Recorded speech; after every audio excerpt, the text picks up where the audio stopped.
আমি ইতিমধ্যে জয় ভাৰত পাৰ্টি নামেৰে এখন ৰাজনৈতিক দল ঘোষণা কৰিছোঁ। অসমত যি সমস্যা আছে গোটেই সমস্যা ওপৰত হেৰি ৰাখি পেলাই আমি কাম কৰিম, কাৰণ ইতিমধ্যে যিমান ৰাজনৈতিক দল আছে অসমৰ ৰাইজে একচুৱেলি সন্তুষ্ট নহয়। আমাৰ বিশেষকৈ আদিবাসীসকলৰ যিখিনি পাব লগা মৰ্যাদা চৰকাৰে দিব পৰা নাই, ইতিমধ্যে জনজাতিকৰণৰ মৰ্যাদা দিব পৰা নাই, মাটি পাট্টা, বাগানৰ ৱেজেছ, বিভিন্ন ধৰণৰ সমস্যাত আমাৰ আদিবাসীসকলে বিভিন্ন ধৰণৰ সমস্যাত আছে, কিন্তু কোনো ধৰণৰ চৰকাৰে সমাধান কৰাৰ কাৰণে কোনো ধৰণৰ ৰাস্তা লোৱা নাই। আৰু ইয়াৰ উপৰিও অসমত বহুত সমস্যা আছে, নিবনুৱা সংস্থাপনৰ সমস্যা আছে, বানপানীৰ আছে। এইবিলাক গোটেই কথা আমি চিন্তা কৰি পেলাই এই ৰাজনৈতিক দলটো আমি আজি ঘোষণা কৰিছোঁ। এইটো একচুৱেলি অসম ভিত্তিক আঞ্চলিক দল হ'ব। পৰৱৰ্তী ক্ৰমে আমি এইটো সমূহ ভাৰতত আমি এই দলটো আমি কাম কৰিম।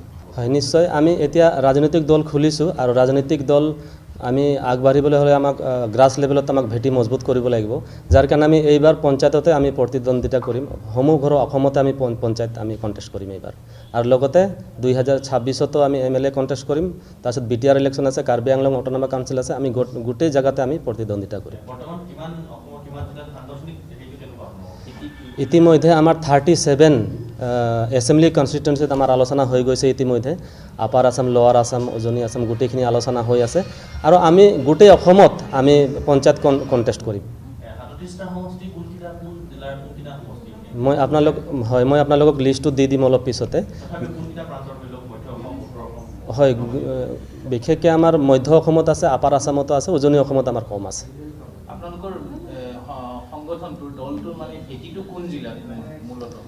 মূল জিলাত বুলি ক'লে আমাৰ ওদালগুৰিত আমাৰ হেড অফিচ হ'ব, আৰু বিশেষকৈ আমাৰ তিনিচুকীয়া, ডিব্ৰুগড়, যোৰহাট, শিৱসাগৰ, বিশ্বনাথ চাৰিআলি, লখিমপুৰ, ধেমাজি, শোণিতপুৰ, সেই এৰিয়াবিলাকত আমাৰ বেছি প্ৰভাৱ পৰে। অকল আদিবাসী বুলি নহয়, আমি সমগ্ৰ অসমবাসীক লৈ পেলাই আমি এইটো কাম কৰিম, অসমবাসীৰ হৈ পেলাই আমি কাম কৰিম। আমাৰ সক্ৰিয় সদস্য ইতিমধ্যে 500 মান হৈছে, আৰু আমাৰ আলোচনা হৈ আছে, বাঢ়ি আছে ইতিমধ্যে। সভাপতি মই নিজে, আৰু মোৰ নাম তেহাৰু গৌৰ, মই কেন্দ্ৰীয় সমিতিৰ সভাপতি, আৰু মোৰ লগতে সাধাৰণ সম্পাদক জোনা কুজুৰ। নমস্কাৰ। আৰু উপসভাপতি হিচাপে আমাৰ দিলীপ ঢেলা। হয়, যিমানে দল হৈছে একচুৱেলি বিশেষকৈ আমাৰ আদিবাসী জনগোষ্ঠীটোক একেবাৰে প্ৰতাৰণা কৰা দেখা গৈছে, আৰু অকল ভোট বেংক হিচাপে ব্যৱহাৰ কৰা দেখা গৈছে। যাৰ কাৰণে আমি আদিবাসীৰ পৰাই আমি নেতৃত্ব লৈ আছোঁ। আমি নেতৃত্ব যদিও লৈ আছোঁ, আমি অকল আদিবাসী বুলি নহয়, আমি সমগ্ৰ অসম লৈ পেলাই আমি কাম কৰিম। আমি 26ত 37 আমি MLA আমি কণ্টেষ্ট কৰিম। চাওক, ইয়াৰ আগতে আমাৰ এটা সময়ত 22টা MLA আছিল আদিবাসী জনগোষ্ঠীৰ। আজি কমি আজি 4টা না 5টাহে হৈ আছে। গতিকে আমাৰ বহুত সমষ্টি আমাৰ হাতৰ পৰা ওলাই গৈ আছে। আদিবাসী মেজৰিটি সমষ্টিত আদিবাসীসকলে তাতে প্ৰাৰ্থিত্ব পোৱা নাই বা সুযোগ পোৱা নাই। তো আমি এই দলৰ প্লেটফৰ্মত আমি আমাৰ আদিবাসীসকলকো আমি সুযোগ দিম, আৰু অন্য যি অসমৰ জনগোষ্ঠী আছে, জাতি জনগোষ্ঠী সকলোক লৈ পেলাই আমি প্ৰাৰ্থিত্ব দি পেলাই আমি কাম কৰি যাম। আমি অকলে খেলিম, এতিয়ালৈকে জইনলি কোনো ধৰণৰ ভাবা নাই। মিত্ৰতা তেনেকুৱা ধৰণৰ আমি ভাবা নাই, আমি অকলে কণ্টেষ্ট কৰিম। নাই, তেনেকুৱাতো নাই।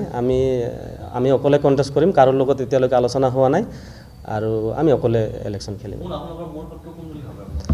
শত্ৰু এতিয়াতো চাওক, আমি জাষ্ট দল ঘোষণা কৰিছোঁ, আৰু শত্ৰু বুলি ক'লে এতিয়া আমি গম পোৱা নাই। লাহে লাহে আমি গম পাম কোনে শত্ৰুতা কৰিব আৰু কোনে মিত্ৰতা কৰিব। মূল প্ৰতিদ্বন্দ্বী হিচাপত চাওক, এতিয়া BJPটো আছেই, আৰু কংগ্ৰেছো এতিয়া উঠি আহি আছে অসমত। গতিকে কংগ্ৰেছ আৰু BJPৰ লগতে আমাৰ প্ৰতিদ্বন্দ্বিতা হ'ব।